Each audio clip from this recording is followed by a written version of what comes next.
Это ферма в Гази-Кумухе. Бывшие, не то что бывшие, это кладбище. Кладбище Шамхалов, Адиев, Алимов.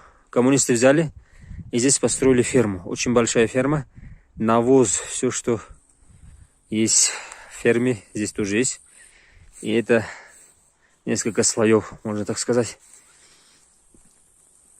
И это нужно обратно превратить в кладбище. Здесь еще похоронен величайший ученый Али Кабир, который написал книгу Мухтасар, который в дагестанских исламских университетах изучают акиду.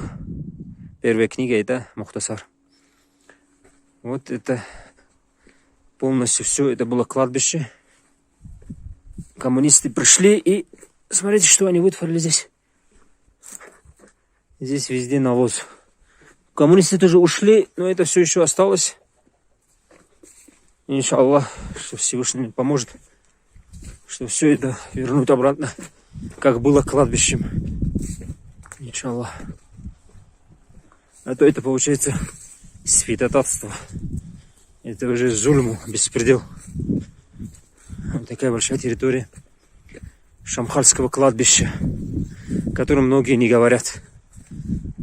Это надо очистить, иншаллах.